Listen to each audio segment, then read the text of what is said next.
Howdy, partner. Welcome to one of the most northern parts of the United States of America. Travel with me upriver as we talk to a bunch of ladies and fellers and they share their tales of wit and wisdom. That's right, it's time again for Skagit Storytellers with Duff McDuffie.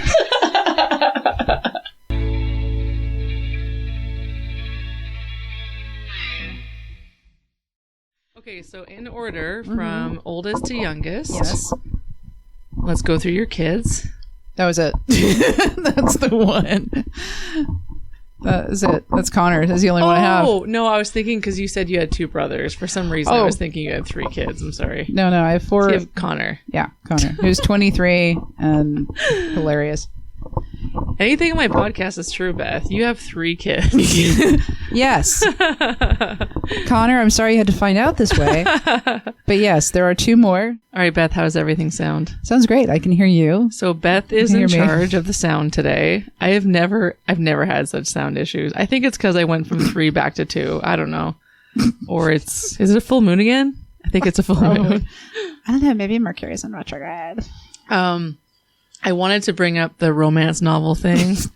You were describing the size of something to do with your bidet. And, I said... That was the Tascam recorder. And I said, oh, was it? I'm sorry. It was not the bidet. If the bidet was the size of a romance novel, that would be really tough aim. But no, it's a little Tascam 8 something. But yeah, it's about the size of it's a little recorder. Okay. Thing. But yes, it is about the size of a paperback romance novel you'd find at like a gas station restroom. We used to go to this thrift store in my town, Ladysmith, and they would have those romance novels, but they were like, there were sales where they were a penny. Oh yeah. And my mom, like, there was a cabinet in our dresser and she probably had 20 in there at a time. And like looking back, like I was like, oh, my mom loves to read. But now that I'm 44, I'm like, Mom. And those were spicy. They were spicy covers. That's why she hid them in the cabinet. Isn't it funny how you realize things when you get older? And the reason why I brought this up is because you were mentioning that in your little bio of, why you should have me on. You were talking about how my parents are aging. And as I'm aging, I'm thinking about that whole cycle of life. And now your son's coming up. And I was just thinking those funny things that you discover when you get older. Or the things you remember. You just reminded me, and I have not thought about this in years, but in 8th grade, I did an extra credit project where I read a bunch of romance novels and I broke down the formula and turned it in as a paper. In 8th grade? In 8th grade. Olive's in 7th. I cannot imagine her doing that. I was raised by wolves. I did not have a lot of supervision when we lived in Missoula. Like, that was one period of time where it was basically, you are feral now. Off you go. See, speaking of the wolves that raised you, it makes me nervous because it sounds like your entire family is going to listen. I don't know. They may not care. I don't know. How about this? Give while I check the sound to make sure it's still going. Give shout outs to your family. I will. Okay. Who's listening? Well, I hope eventually they all do. But there's my oldest brother, Rob. And then, of course, Steve will hear this. And he's the one who recently had a stroke, but he's recovering pretty well. I mean, he's come really far, but he still has a long way to go. But we send him music and stuff like that. And it seems like he has a really big support system. Gosh, it's huge. He had like 100 people sending him off. And in fact, they had to kind of put the kibosh on visitors because all the smoke jumper bros kept coming through and they're like, is Baker here? Baker here? And then his vet clinic, oh my gosh, I'll have to send you a link to this. His vet clinic, he's part owner of vet clinic, and they did this birthday song for him, and they got his band in, the Lonesome Jet Boat Ramblers, and they worked with the staff of the vet clinic and wrote this really sweet little song. And I can't remember what the tune was, I think, but they rewrote the lyrics. And did this great video, and just like talking about holding down the fort while he's gone. But I love the lines in there. There was one line which says, I'd run up this hill, but I don't parasail. That's a you thing, which is so him. And then there's who else? Oh yeah, and Pat is in Hawaii, and hopefully he will catch on to this. And then my mom and dad are obligated to listen. Yeah, legally. And then my nephew Zach, he'll listen. Yeah, because he's a musician too. He's a sweetheart. Oh, that's great. Is he local, like Anacortes? Oh no, he's LA. Okay, he lives in LA. I think he still lives in LA. So you said that you grew up in Missoula? I grew up everywhere. So I was I born think you described yourself as a military brat. Yeah. Which, just growing up in Canada, I don't really know any military brats. So I guess like when I taught overseas and when I came back, I would tell people that I was in South Korea. They'd go, "Oh, like, were you serving?" I'm like, "No." Because in Canada, everyone just knew you went there to teach English. But here, people assume that you're serving over there. Oh, yeah, and that's true. I was like, no. So anyway, yeah. So I guess, well, how would you define a military brat? Well, brat means born, raised, and trapped. That's an acronym. It's not an acronym. What I'm thinking, an acronym. Acronym, yeah. Way to go, lit major. So I was born in Hawaii when my dad was in the Army. I think I mentioned before we started recording that he had graduated the Naval Academy and he became a pilot. He got mad at a flight surgeon, then went to med school to stick it to the flight surgeon basically and be a better flight surgeon. And then he went into the Army as a doctor before he went back into flying later. But he was stationed in Hawaii. And then someone said, "You'll never be a good dad." He's like, "Watch me." And then he had a bunch of kids. Well, I'm number 5. So he was already like rocking that. But then he got pulled back into the Navy. So that's when we went from Hawaii. And I mean, I don't know what they did before I was born, but I know they were everywhere. In fact, I know that Dad did private practice in the Metau for a while. Oh, weirdly. And he's actually the founding guy of the one of 3 guys that founded the Aero Rescue Metau thing. So weird, cool. With a rickety helicopter and duct tape. But so then we went from there to Pensacola, and then Pensacola. Where's Pensacola? Pensacola, Florida. Okay. And then from Pensacola to Maryland, then back to Pensacola, then back to Maryland, where he was a test pilot instructor and a test pilot. Then we moved to the UK. Then he was back in the Navy, but he was working with the Air Force a lot as a test pilot. So we were in the UK. Then we moved to Albuquerque, then Arlington, Virginia. There we go after that. Arlington. And then I ended up living in Missoula with my brother and my mom for a while. And then Buffalo, New York, after Dad retired. And then I ended up out west in Utah and Idaho. And eventually Washington. And also, yeah. And I did a stint in Texas, but that was just a summer. So I guess where would you like... because for the longest time, I'd say, well, I live here, but Canada's my home. Mm-hmm. But this is definitely my home now. I guess where would you... I would have to say this is the closest. I've never lived anywhere this long. How long have you lived here? Let's see. I moved from Utah up here in 2001. And then I forgot I lived in Massachusetts for a year. Yeah, so then we went to Massachusetts for a year and came back. And then moved to Anacortes in 2006. I've been there since. Yeah. So it's weird. Once I hit like a 4-year mark, I'm like, should I be moving? I feel uncomfortable. Yeah. So, wow, I'm making connections that are going to last a long time. Well, I had 3 elementary schools, including one in the UK, 3 middle schools, and 3 high schools. And my son has been with the same group of kids since kindergarten. Wow. And once... he said I felt bad for him not having a sibling. And he says, "Don't take this the wrong way, Mom, but it's fine. I got to pick my family." So he's living with some of his kids that he's known since kindergarten up in Bellingham now. Oh, wow. How old is he? 23. Going on like 80. I don't know. And is he a musician too? No. However, we can go into any movie and he'll hear like 30 seconds of a score and go, "Oh, that's Hans Zimmer," or blah, blah, blah. I'm like, what? But so is he just in the movies maybe more or so, or? He loves music. He absolutely loves music and he listens to all kinds of music. But he's also a movie buff and he's a freelance sound editor and video editor. And that's kind of what he really did in high school a lot. And he's done a couple years of undergrad. He's trying to figure it out. He's having the 23-year-old existential crisis. Love you, honey. I forgot to shout out to him. I'm sorry. As far as family is going to listen to this, my son, my beloved favorite baby. Connor, I love you. Sorry. I'm going to get so much crap for that. I'll edit that out. I'll make sure that you mention him first. Yeah. Okay. So then I guess where did you spend? Because you probably moved a lot, but I'm thinking like a year mostly at each place? A year and a half? It was so weird. Kind of averaged out to about like 3 years. But then there were some places where only for a few months. Yeah. or a year or two. It's just kind of weird. Like Albuquerque, I think that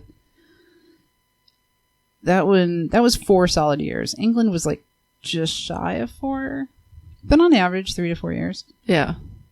A lot of the people that I talked to, other musicians, they were saying that a couple factors played into like how they learn their instrument. Like Pete mentioned. Pete, I'm going to mention this every single episode, by the way. Pete Rubel was grounded all the time. That's what I heard. Who knew Pete was such a troublemaker? I know. He's such a badass. No, he's a middle child, though. Same. So that's why. No, but then people were just bored. They're just bored, and so they pick up an instrument. There's nothing else to do. And I struggle sometimes with all of like, play your 10 minutes of bass, and make sure you play your, violin. And because there's so many competing factors. Some positive, but some not. And so I guess I'm just curious, like, how did you sit down and like, okay, I'm going to learn this? Was it just a factor of like always moving around? Didn't have a tight friend group? Like weird combination of stuff. So we always had a piano lurking around. My mom was very musical. My brothers were, Steve and Patrick were very much into music, but Steve was kind of young at the time. But my mom, to her credit, she let me just bang the crap out of that piano. And she never came in and said, that's wrong, that's wrong, that's wrong. She let me figure it out. So I learned how to play by ear. Piano is my primary instrument. Guitar is not. But you can't carry a baby grand around, and I still haven't quite figured out my portable one. But isn't that what a keyboard's for? I'm still trying to figure it out. I'm still trying to figure it out because like every time I hook up the pedal, I mess up the volume. I don't know. Wait, so is the keyboard different than the piano? I thought it was just the exact same thing. There's more, there's buttons. Pianos don't have buttons. These buttons confuse me. I feel like unfrozen caveman lawyer. Your world confuses and frightens me. You're like, just hit the on button, Beth. I do. But like, I'm figured there's something with the pedals. Kidding. That's a whole other thing. Oh, but pedals. See, I never thought about pedals. Okay. But then in Albuquerque, I was a latchkey kid. And so there was a lot of music when we lived in the UK, because that's about the time that Pat was doing a lot of banjo stuff. And my dad built these loft beds, and Pat was building a banjo. He was like 16 or so. And I used to hang over the edge of his bed, my big brother, and just watch him build this banjo from scratch. And then at night, he'd curl up and I'd like tuck into his arm. You can't see what I'm illustrating, but I'd basically kind of like lay in his armpit, and the arm of the banjo would be across me, and he'd play me lullabies to go to sleep. Aww, but that was when I started hearing a lot of Dillards and bluegrass and all Pete Seeger and all this older stuff on vinyl. It's these round things that they play with needles. And so Pat would play that? Yeah, Pat, he was really into bluegrass. How much older was he than you? He's 11 years older. Yeah. And so we were super, super tight. When we moved back to the States, all my brothers were kind of gone at that point. And because my dad kind of shifted them all in one place, because then all the brothers were in the same place in Utah where Rob happened to be, and he was in college already. But because we were moving, I was too little, so I stayed with my family. And so I was a latchkey kid, and I came home, and the piano was still there, and I'd just play around. And then instead of going to church, my mom took us to bluegrass festivals on Sundays. We used to drive to every Sunday? Almost every Sunday. Wow. There's this little place behind the Sandia Mountains called Madrid. And at the time we were there, it's not, now it's a kind of a touristy place, but it had this sort of raised boardwalk with an old antique store at one end and like a little town meeting hall at the other end, which is not that much bigger than maybe your living room upstairs. I mean, it was not that much, maybe twice that. Just a bunch of pews and this tiny raised stage, and bluegrass musicians from all over the area would come there on Sunday afternoons and have a big old jam session meetup. So we drove all the way from Albuquerque around the back and did that almost every Sunday. And that's when, at that point, Steve was back at home, and he was really getting into banjo, and that's when he started playing. And so we just kept going back to this stuff, and that's and then just was festival after festival. So that was what I ended up with. When you got here, like you said, you got here in 2006. Yeah. I guess, did you, jump into the music scene right away? Oh, no. Because I've only been around, maybe 2 years. And so I guess I just don't know when other people's entry points was. So, I mean, I did open mic a lot. many years ago. In fact, In Anacortes? in Anacortes. In fact, the same crew With a piano or a guitar? with a guitar. Okay. And what's funny is that shout out to my open mic crew at the Brown Lantern, like Lervik, Kenny, Greg Kirkpatrick, Joel. All those guys were there when I first went, and they were super encouraging because I was terrified because I'd never played in front of people. And so I did that for a few years, but then life kind of got in the way. And then what's so surreal to me now is that a year ago, I never would have imagined that I would have played at Britney's thing. I would never imagine being in Amp Fest. I would never imagine being here.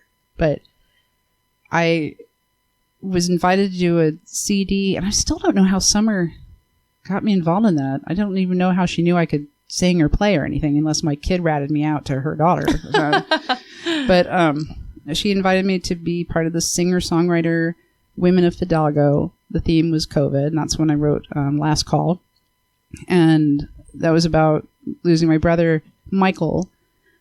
But it kind of related to that sudden loss that everybody was experiencing, where you're just like, one day everybody's fine, next day somebody just drops dead. And that sort of sadness of that. But I got involved in that. And then from there, I really didn't dive into it too much, and I hadn't even done open mic in a while. And then I kind of got the nards, I don't know, to actually ask if I could do one song at the Christmas thing last year. And I did River by Joni Mitchell. And it was sort of just to see if I could do it and not freak out. And I did it. And through that is when I met Cody. And everyone knows Cody is like the greatest champion of people. From there, we credited like one dumb joke that they had this big group text, and he said something about doing a performance art piece about like Dickensian Christmas. I can't remember what it was, but I said something about like throwing breadcrumbs at urchins, and he says, "Great, a number I don't recognize just took my joke and elevated it to a point that I don't even know what they're talking about." And that's how I met Cody, and we had to be really good friends, and then it was just like boom, boom, boom. And all of a sudden I'm like, and I'm here. And it's like, but that's not even been a year. And I'm just kind of in shock now. Well, I think it goes to show how small the community is. Like, I think people think there are more musicians around than there are, and there's really not that many.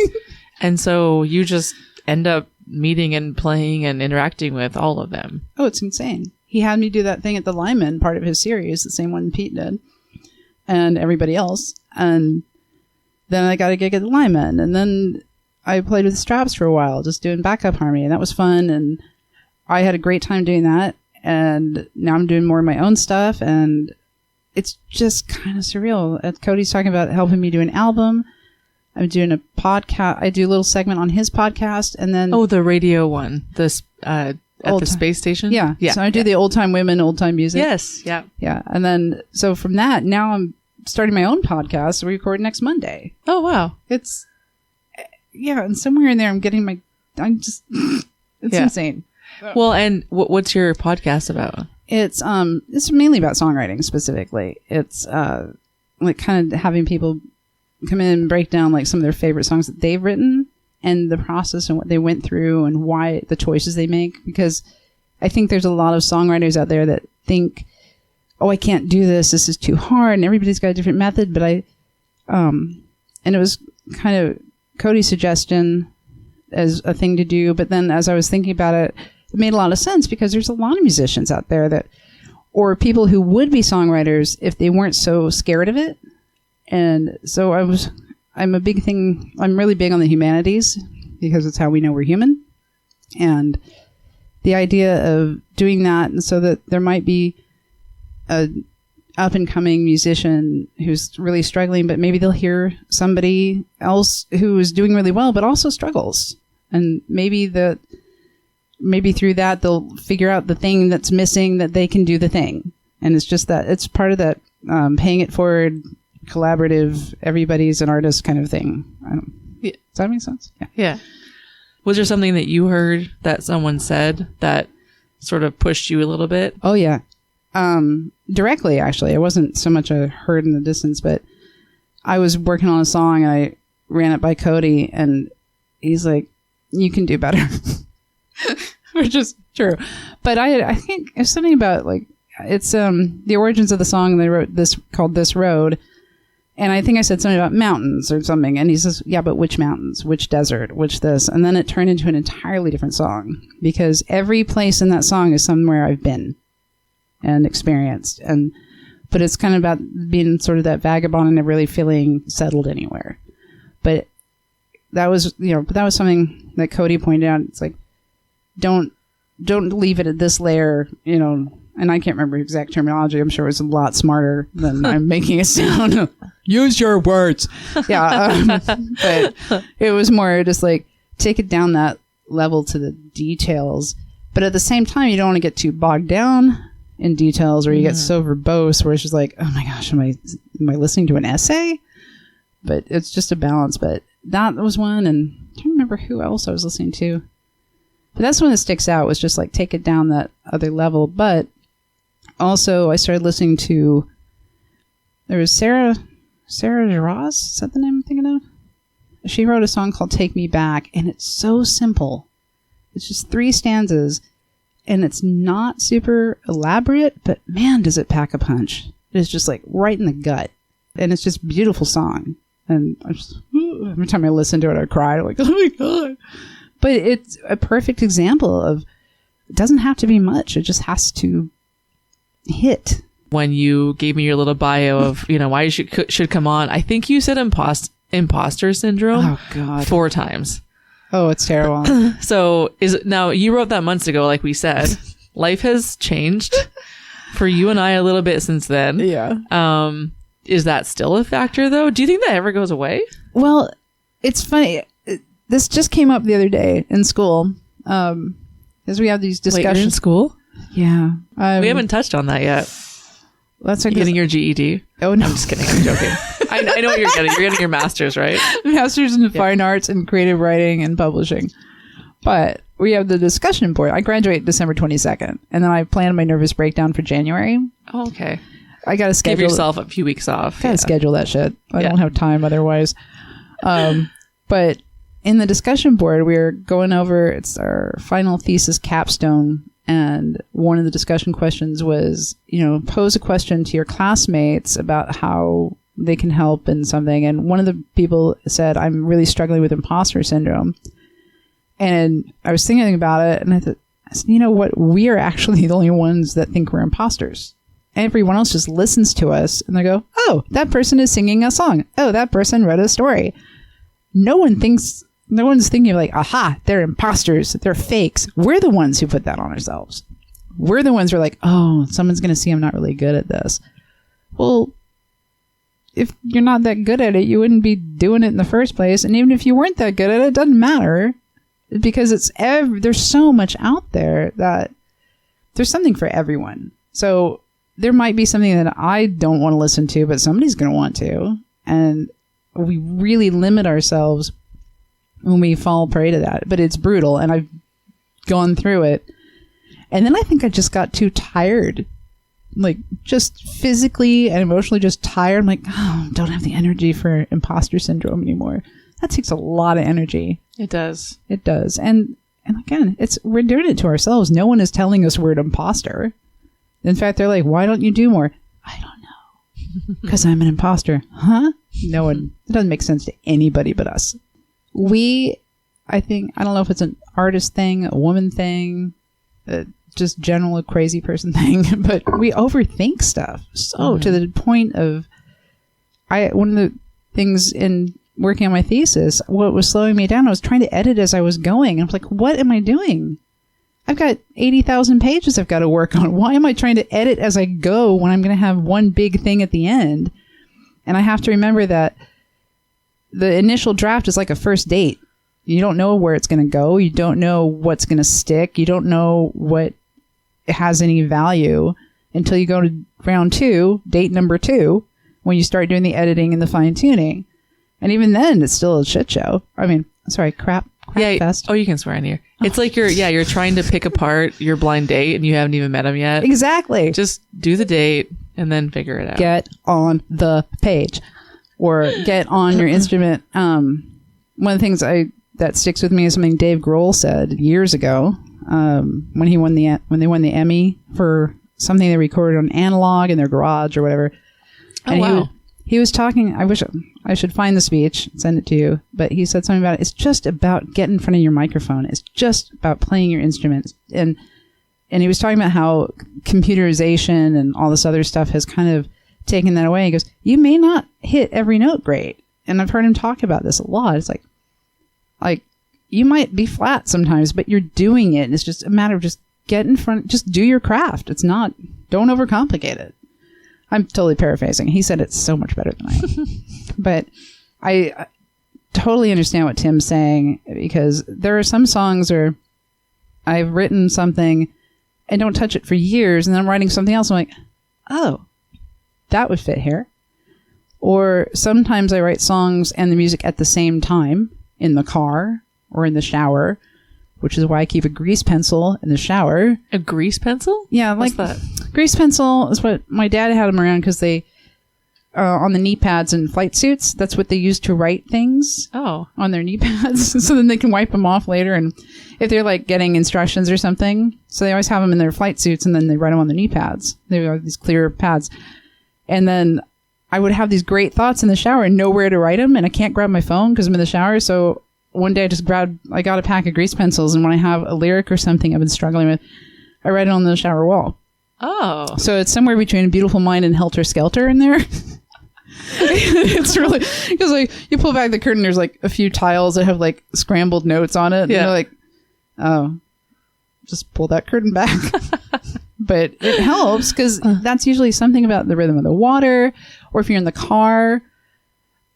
There's a lullaby I wrote for Connor. I haven't finished it yet, but it's all based on the sound of the turn signal and the wipers, because I used to drive him around town when he was little, when he wouldn't sleep.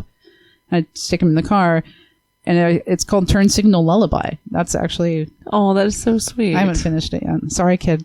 I know, I'll get to it. But yeah, that kind of thing. But then you have to stop yourself from overthinking what you're doing. I'm like, oh, no one's going to listen to this. Just get it on the page. Do you have a problem with finishing songs? Or finishing things in general? Household projects, yes. Songs, no. If the song is not going somewhere, I might stick it in a drawer for a while. And some songs aren't meant to be finished. Just like I had a writing instructor, Bill Ransom. He actually co-wrote the Dune series, I think, with Frank Herbert. He was my instructor. And he said that sometimes they just end up in a drawer in the fire. Like sometimes you have to write it to get it out of your head, so it's not crowding the stuff you really need to do. And I think some songs are that way too, where I've written one, maybe played it a couple times, and then completely forgotten about it because I'm like, okay, it's done. I got it out. But now there's room for more stuff. It's almost like a line, and like everything's getting jammed up because that one song will come out. Exactly. Or you just needed to get out of your system for whether it was an emotional reason, or you're just like rage, whatever. Yeah. Or stupid, or just, just whatever it was. It's taking up space. Get it on there, stick it in a drawer, set it on fire. Yeah. I don't know, feed it to something. Just make paper out of it, make another song. Yeah. But yeah, sometimes you just have to get rid of it. I don't know if you ever listened to Heidi's episode. Heidi heard her husband passed away, and she came on 2 weeks after he passed away to talk about it. Oof. She was just sharing so much online about him passing away and her grief. And I was like, I love that you're doing this, because people don't grieve this way. You're so supposed to not talk. You're supposed to shut yourself away. You're not supposed to create a hashtag plaid for Ted. I'm going to cry. And post photos of everyone you know wearing plaid. You're not supposed to do that. You're supposed to be quiet. And so I love that she did that, because it's like giving permission for other people to grieve however the fuck you want to grieve. Mm-hmm. If you want to do that, do it. If you don't, then don't. So I said, if you want to come on, I think it'd be really cool. And if you don't want to, that's fine. But if you do, come on, let's record. If it works out and you like it, I'll release it. If you just want it for yourself and your kids, you can have it. I can delete it. And so we recorded. I was like, do you want to hear the draft? She goes, nope, put it out. And I mean, I think Cody texted me and he's like, I'm crying in my car listening to Heidi's episode. I just think that we don't talk about grief enough. No, we don't. And so, we don't have to talk about your brother, but you just mentioned that he had passed away. So I'm fine. It was a big deal. It changed my life. How old was he? He was 41. So how long ago was that? He died December 30th, 2007. Okay. And the weird thing about that is that I felt it coming in a weird way. And this was something I haven't talked about a lot, but and I'm sure I'm not the only one who's experienced this, but I had just Connor's dad and I had been divorced for a while, and this all happened in a 6-month period. It was a rough 6 months, but I had finally sold this coffee cart I had, and I had this big fat check, and I was getting in the car, and I felt my insides just go cold. This is in the evening, the evening of the 29th. Yeah. And you had just moved here the year before. Mm-hmm. And been here very long, yeah. And where was he? He had retired from the Coast Guard. He was a Coast Guard pilot for 17 years, search and rescue. And he had retired and he joined the reserves and was flying for Air-Evac ambulance in Tennessee.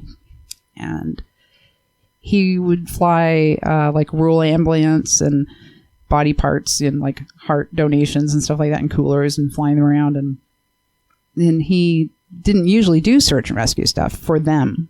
But on this particular evening, and I did the math later, that when I felt that coldness, because I was like, gosh, why would I feel, I'm like, this is a good thing. Why am I feeling so crappy? And I thought, I kind of wrote it off. Oh, when you got the check. Yeah. Sorry. And I had that cold feeling when I got in the car. That was about the time that the guy he was going to go look for went out in the woods. And this guy had gone out in the woods, and his intention was to kill himself, which is horrible. And the mom had called. They were trying to find him, and Mike got called in the search because he had search and rescue experience. And from what I understand, they were giving up the search, and he was flying away, and they heard something like a gunshot or something made him turn around. And I heard the recording of him saying, "We're going to circle back." And he went back, and they found him. And they had the spotlight on this guy. This is in Muscle Shoals, Alabama, in winter. And so they're flying around, find him. The search crews are moving in, and he was hovering. And apparently this is something that happens with this helicopter. Please don't sue me. But the tail rotor blew. And the helicopter started spinning and going out of control. And apparently, had he not maneuvered it, it would have come down on way more people. But he managed to maneuver it away. And it ended up landing upside down. And about 10 seconds after it landed, it blew up. Oh my gosh. So the other part of this is that at that time, which I put together later, I was by myself. And I sat up in bed. Just like I thought I heard my name, and it's hard to describe because I don't know how people feel about woo woo or whatever, but this is what I experienced, and only a few people have told this about, but I think if other people have had this experience, it might help them. But I just sat up in bed, and I felt like I had heard my name, and I was just like, what the hell? But it was dead quiet. Dogs weren't barking. Connor wasn't home. He was at my dad's. And I was like, what the hell? And I just sat there waiting to hear something else, and nothing came. And then I went back to sleep. Woke up in the morning, called my dad to tell him I was going to, because I was actually ironically going to go record something with people. And my dad sounded weird on the phone. He said, take your time. Take your time. And I said, well, is Connor okay? He said, yeah. I said, you all right? He goes, I'm fine. Just take your time. And then I got off the phone with him, just kind of felt odd. And then I got a call from my brother Steve, and he was hysterically sobbing and saying that we'd lost Mike. And I was like, I just talked to Dad. What the hell is going on? I was very confused. And I drove down there immediately, and I got there. My dad was on the phone with the company that he worked for, and they were saying they had located the crash. And I said, so is everybody okay? I didn't know all the details at that point. But the point that I sat up in bed was when it crashed. And for a few weeks after, I kept having this dream where I kept seeing these trees and fire all the time. It was really strange. But I asked my dad why he didn't tell me. And he said, I just wanted you to have... Oh, man, it's hard. Oh, okay. He said he just wanted me to have, for a little bit longer, a world that had Mike in it. He didn't want to take that away from me yet. And God, it really sucked. And my dad's such a quiet, stoic guy. And the most he ever said to me was, it's a hell of a thing to outlive your kid. But my dad's the kind of guy who would have like gone to a hotel and like flung things around quietly by himself. But we're kind of, we're very like private mourners, but at the same time, I was just in shock. I just kept kind of functioning. And then I had to tell Connor about it. And it just shifted my whole, it blew my world out of the water.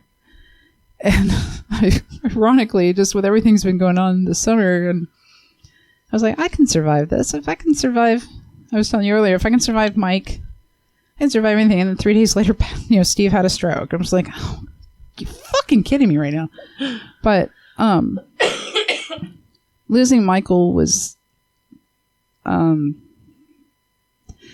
don't get over it. You just learn to live with it.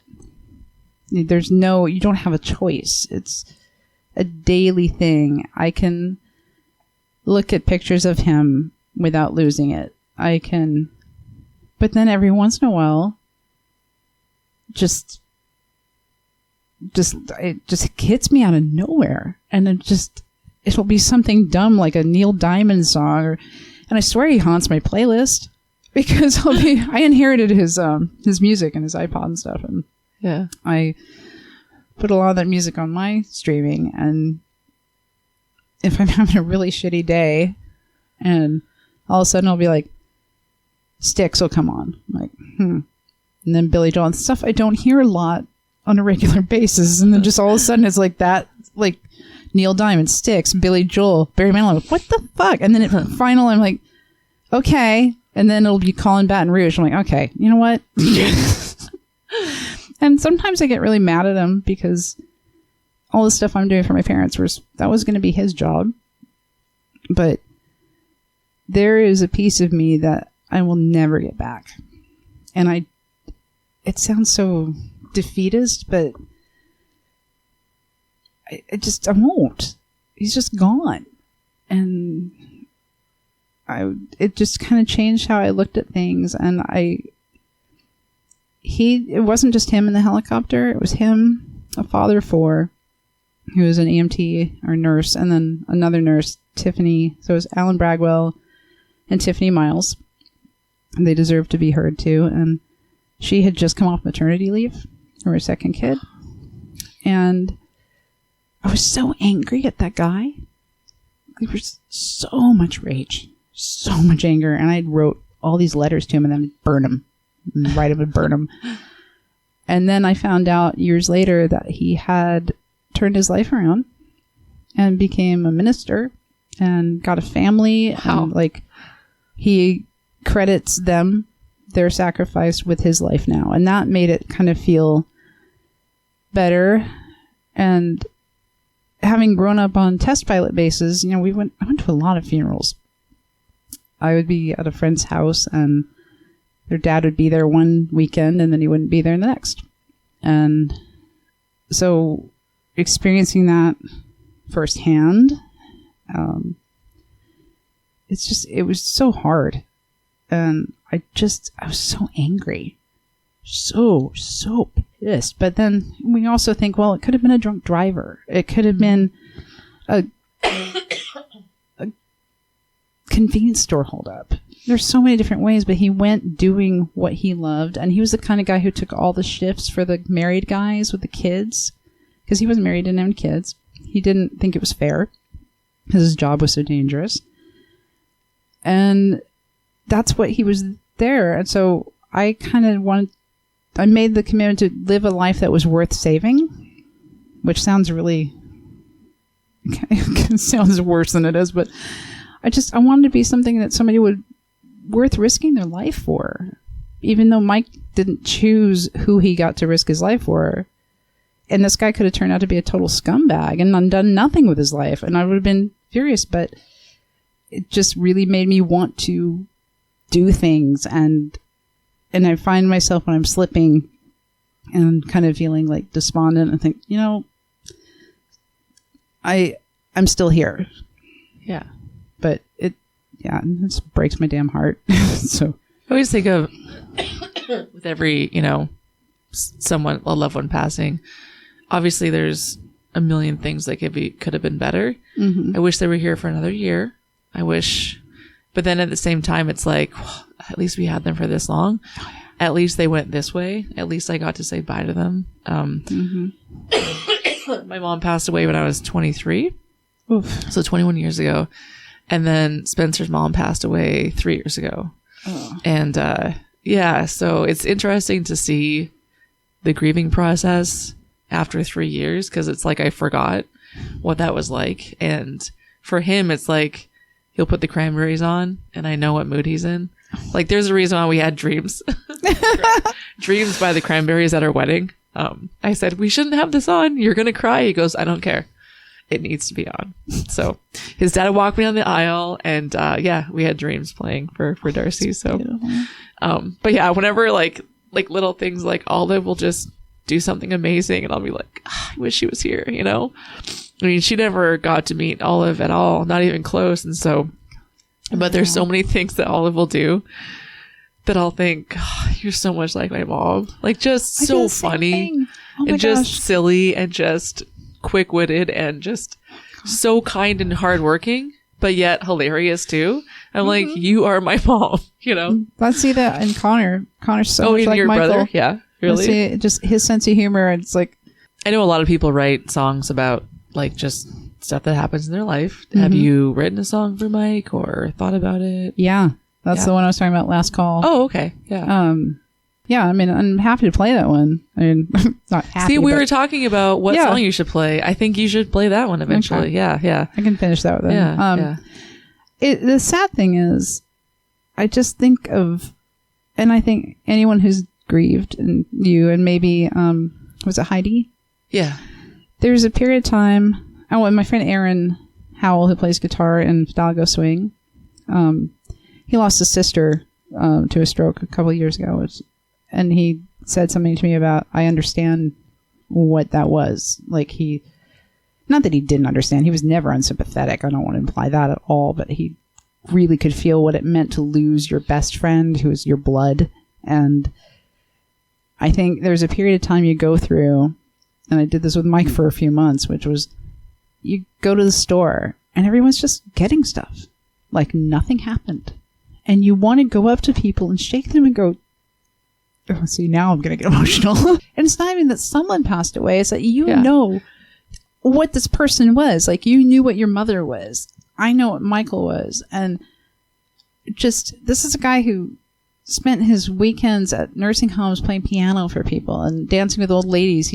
His whole thing was make people feel better. But I just wanted to go up and shake people like, don't you know what we lost? How can you be buying freaking salad? It's like, this person is gone. But what helped me, and hopefully maybe this will help other people, is I have a friend, her name's Laura, and she had this workshop about essence versus form. And the idea was, name something you want, like, for instance, in the exercise, I wanted this big restoration hardware couch. And she said, well, why? And I said, well, because it's big and I can pile on my kid and the dogs. And then she goes, okay, what does that do for you? I was like, what do you mean? And she said, how does that make you feel? Like, what are the feelings when you think about that? I'm like, well, it's cozy and it's happy and it's family. She goes, okay, so can you get that from a thrift store couch, or do you have to have the $4,000 couch? So the form, you know, and that's like that with relationships. And it's like, I've applied it to parenting too, where I was so surprised Connor didn't want to join the orchestra. I'm like, what? But then I realized what I wanted him to learn was to love something so much that he would work for it. And he said, I want to do science and photography. I'm like, great.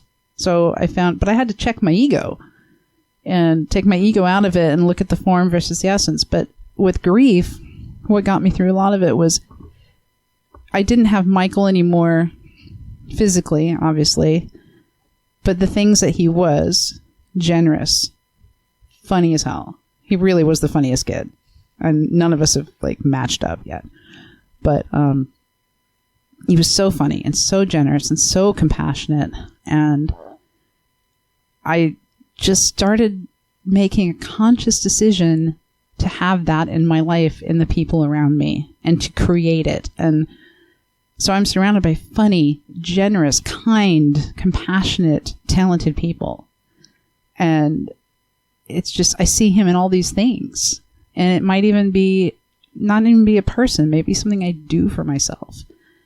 But that made me feel like I may not have him physically anymore, but I'm surrounded by him all the time in the people that I know, and the people who get my time, and the people who get my energy.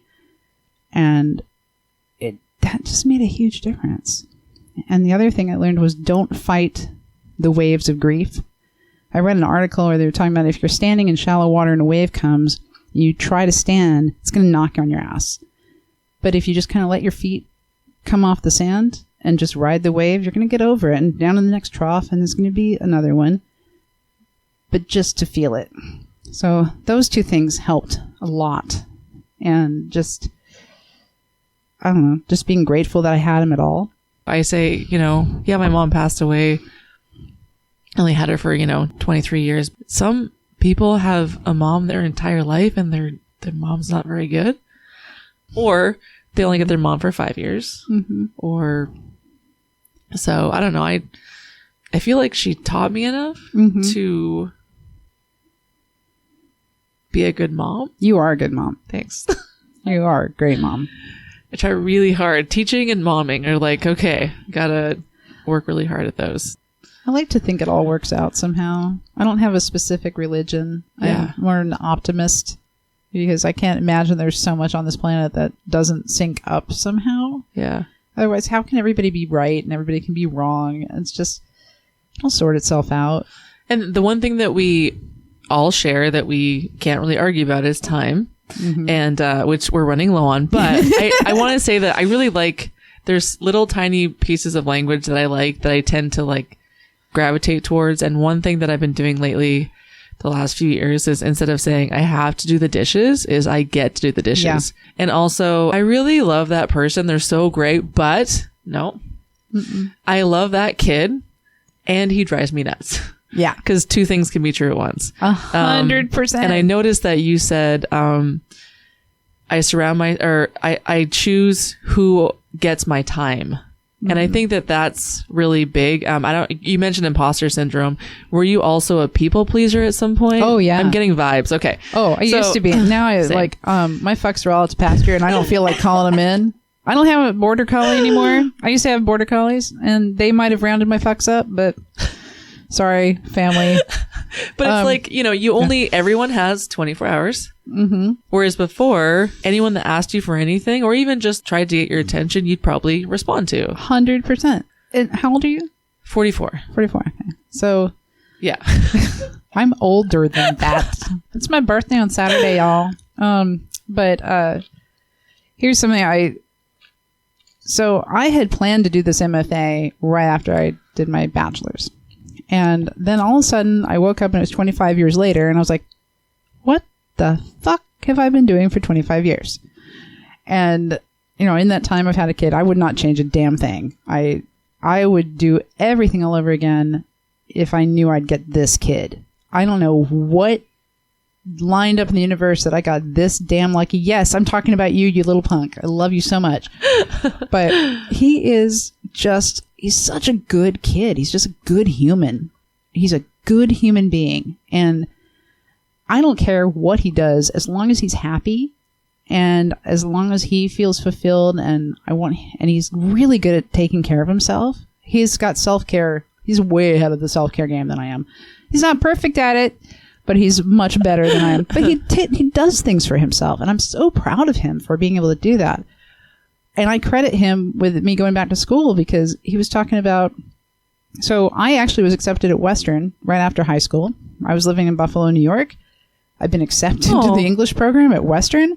I zigged when I should have zagged because, and this is something I will tell the children, be careful who you let speak into your life at certain crucial times because they are not invested and they are not going to live and die by your decision. You are. So you might make a life-changing decision because somebody, you don't even remember their name. Based on their fear. Based on their opinion. Yeah, exactly. Their opinion. And it's so important to give our kids that sense of self so they make their decisions for them. I did not have that. The people-pleasing thing. I let too many people influence what I did and when I did it. So Connor's at Western. He was at Western. And I said, it's so weird that you're there now after all of this. Because if I had stuck to my original plan, I'd probably be getting ready to retire with tenure by now. And he looked at me like I was literally the stupidest person. I wish I could do his expression. I mean, we look a lot alike, but I still can't master that. It was like, I mean, I'm sorry, listeners, you're not getting it, but it was just like the wrinkled brow, and he's got these big, beautiful eyes and these like dark eyebrows, and they're all furrowed, and he's looking at me like he's so disappointed. Like the look was somewhere between you're stupid and I'm disappointed in you. The worst. It was just this great combination. He goes, you still can. Oh. And it was just like, it was duh. And I just got to thinking, I was like, yeah, I can. And then I just started looking at programs and I applied, and then I got a scholarship, and I was just like, and he did tell me if I got him a bumper sticker that said, my mom's an honor student in her master's program. He put it on his car. But, so how old were you when you started your program? Last year. I love that. I was, let's see. So it was 2023. Was I 50, 51? 50. I was 50 when I started. In March of 2023, I was in the middle of Singing in the Rain. And I was doing homework backstage in the dark and in full costume. I thought you meant you were just in the rain singing. No, Singing in the Rain, the musical. You were. I was playing this angry French director. Okay. He was originally cast. It was supposed to be a dude, but in the audition I read it as a crazy French woman, and they loved it. And that's what I ended up doing. But I was doing homework backstage, and so I've been doing 10 weeks on, 1 week off since March of 2023. Wow. Yeah. Now you know why I need the nervous breakdown in January? Yeah. Yeah. Again, scheduling it. But yeah, just plowed through. But Connor's optimism and his just raw belief of just like, duh. Yeah. Just this huge, of That's course. so great. Such a great kid. I was just like, but it was just kind of like, but it was it was scary. A really scary, sobering thing to look at 50 and go, whoa, this is so not what I planned. I just fell into jobs. And then I think even with losing Mike, and I wish I'd been more vigilant about this sort of thing, was, life just keeps happening. And if you're not being, and I used to make fun of the term intentional. We're being intentional. What the fuck? Kind of a buzzword for a while, and I was very irritated by it. But now I kind of understand because, like I said, I hit 50 and I was like, I've just fallen into job after job. Never really, and always kind of unhappy and always kind of miserable. And it dawned on me, I wasn't doing what I was meant to do. And that's kind of where the music thing came back in, and doing all this stuff and just getting brave about it. And it's terrifying. Or being scared. But doing it anyway. Yeah. Like doing the River Joni Mitchell thing. I was a wreck. I practiced so much and I didn't screw it up. But it was terrifying because I was putting myself out there. And you know how many people said, gosh, I didn't even know you played piano. People I've known for 20 years didn't know I played piano. I thought, and that was very sobering. It was like, oh, yeah, I need to not be so closed off and limiting myself like that. Yeah, good for you. But yeah, living intentionally and just kind of, but man, it is amazing how quick 25 years can go. Yeah. Connor's 23 and I loved being his mom. And I had a lot of plans for when he graduated, but I ended up taking care of my folks, which is fine. But still, that's a lot of time to not know what happened. Like, what did I do? Yeah. And that's, God, it's terrifying. This is a great episode for the kids. Yeah. Hey, kids. Come on, kids. All right. What we've Seriously. learned is be careful who you let speak in your life. Be nice to your parents. Your moms are awesome. And yeah, just make sure you you're paying attention. Live intentionally. Because you blink and it's like 20 years later and you don't have anything. I felt like I went through sort of a not midlife crisis per se, as much as a what the hell have I been doing for 20 years? Midlife awakening? Yeah. Yeah. My friends call it that's where they got the name Beth Renaissance from my Instagram. They're like, it's your Renaissance. I'm like, yeah, okay. And at first I was like, yeah. And now I'm like, yeah. Yeah. But at first it was like, sure. Now it's like, fuck yeah. I like too how you said like life just kept happening. And I think that's important for young people to realize like something bad could happen to you when you're younger. Oh yeah. That doesn't mean the world stops. You know? I just always think about, how Olive got sick and I think a lot of people could use that as an excuse to just not do anything, or adults use certain instances like, I got sick to not do something. And, I just think you should something's going to happen. Oh yeah. It's going to be arthritis, or it's going to be a car accident, or it's going to be your mom passing away. Something's going to happen. You just have to keep going. Yeah. And figure out what you can do with that. So that's so smart. And you've done, isn't that when she started doing the pickle book? Yeah. Yeah. It's so great. That's why I'm like, you're such a great mom, because you're like, thanks. You guys had this incredible, what might have put other people on the ground and, closed you off, and you could have gone into a cave and felt sorry for yourselves, but you created out of it everything. There's like, my friend Gina pointed out, she's like, there's a gift in everything. Oh yeah, for sure. And so it's like, it's hard to find sometimes, but there still is. But I mean, look what you guys created. Well, and I know there's going to be a local kid picking that book up at the library going, I could do this. Yeah. And that's why, like, even when I said when they were playing at Swamp, I'm like, I kind of hope you guys are bad. So other kids watch you and go, I could do that. Exactly. Yeah. Oh yeah. Okay. I'm going to go to the bathroom really quick. You want to get your guitar ready? Yeah. Play a song? Oh, sweet. Okay.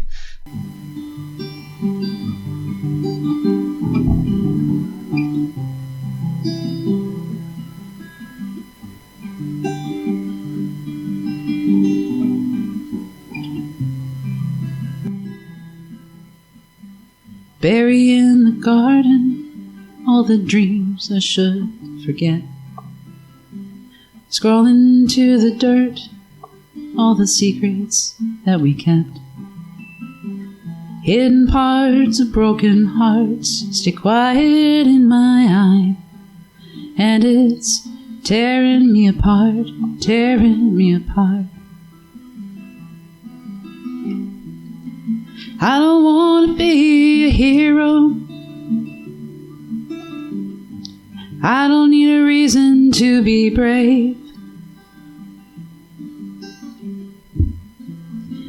I've never felt so tired in a pool of tears and fire. Can I lay it down? Can I lay it down? All the clocks have stopped. My sense of time is gone.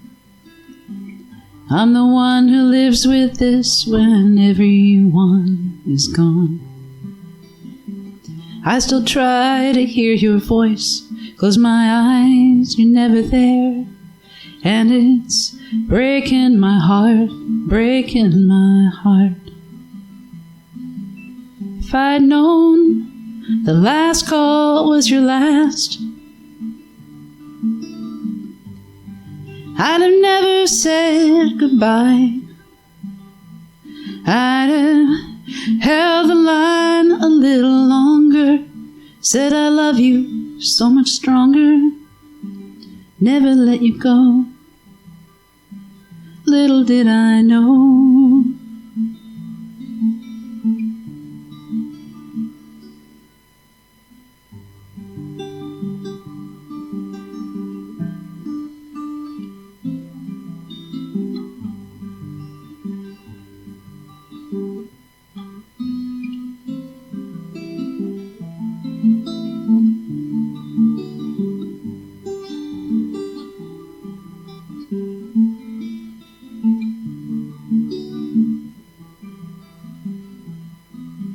If I'd known your last call was your last, I'd have never said goodbye. I'd have held the line a little longer, said I love you so much stronger, never let you go. Little did I know.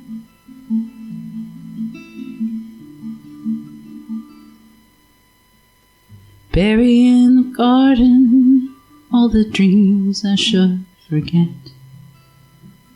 Scroll into the dirt all the secrets that we kept.